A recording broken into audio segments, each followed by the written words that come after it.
What's going on, YouTube? Welcome to week 4 of my Summer Shredding Classic Prep.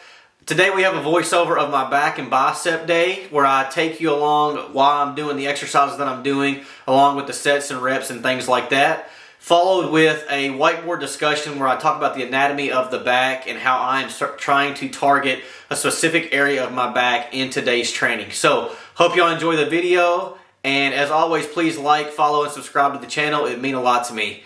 Enjoy the rest of the video. Alright, in today's voiceover, we're going to be going over my back and bicep day. This is the first back and bicep day of the week. You're going to see here that I have a bent over row where I'm trying to drive that bar up and back into my hips. We had 3 sets here of 8 to 10 rep ranges. This is the first movement of the workout because we are fresh and not fatigued and we're trying to use maximum amount of load here.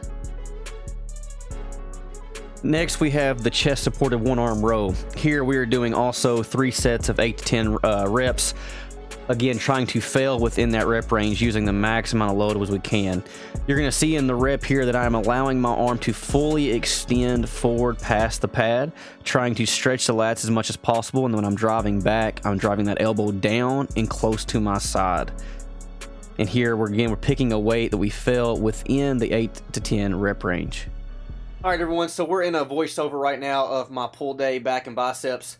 I wanted to come over here and draw a little illustration of the back anatomy so I can further explain why I keep saying I'm driving my elbow down, close to my body and toward my hip, okay, in all these movements. You're probably thinking, why does he keep saying that? Remember, my goal is to grow my lats right here, okay? These are the lats. That is my main goal. That is what I need to bring up the most. So in all of my rowing movements, I am purposely trying to have my lats do majority of the workload, okay? And depending on your technique will depend on what muscles are primarily moving that weight, all right? A lot of times people don't understand that. Based on how the muscle fibers go will be what you're actually targeting the most in these movements. So if you're constantly doing shoulders out when you're doing a row movement, okay, and they're not down, you're going to be hitting. See how the direction of the fibers are horizontal, right? And they're abducted away from the body. You're going to be hitting mostly rear delts, traps, and things like that are going to be retracting the scapula because the lats are actually not taking on the workload. But if you're seeing me, like I keep saying, I'm fully extending the arm, right? I'm maximally contracting the full range of motion of my lats, okay? Or maximally lengthening the full range of motion of my lats.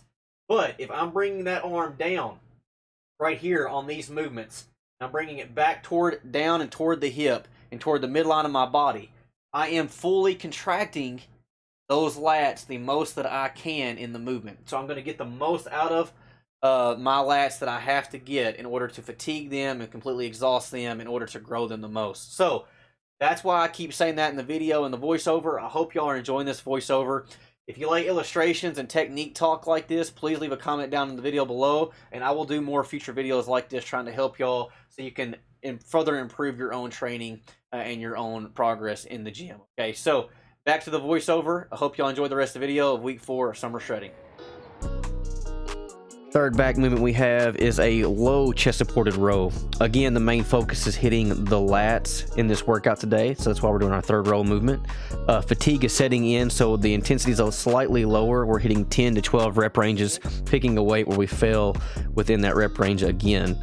Also, you're going to see I'm still letting my arm stretch past the pad, and I'm driving that elbow down into my side. And as I'm getting the end of the rep, you're going to notice I'm trying to bring the elbow toward the midline of my body. Again, focusing on those lats and lower lats especially. The last back movement here is going to be a pull down variation. You're going to see I have a neutral grip where my palms are facing each other. This allows me to bring those elbows into my side more on this movement. Main focus is still trying to feel that muscle mind connection in my lower lats, but also going ahead and hitting a little bit of upper back involvement with the pull down to finish out this back day. The last final movement, we're hitting a 12 to 15 rep range, trying to fail within that range to finish up the lats before moving on to the biceps. Moving on to the biceps, we're doing a single arm preacher curl. It's my favorite bicep movement. And you're gonna notice in this training, I have my arm positioning on the first exercises in front of the body, second movements to the side of my body, third movements behind my body. What this allows us to do is train the full range of motion to completely fatigue the bicep within this workout. Here we have 3 sets of 8 to 10 reps on our first movement, trying to hit failure within this exercise. Again, keeping the elbow on the pad. I cheated a little bit at the end. The second bicep movement here, we have a seated hammer curl. Again, this neutral position allows us to train more of the brachialis. That's going to be running alongside the biceps and down to the forearms, so it's going to help you add that width to your arms. The second movement, we're still doing 3 sets, 8 to 10 rep range, trying to fail within the rep range. And you're going to notice here, I go to technical failure within the movement.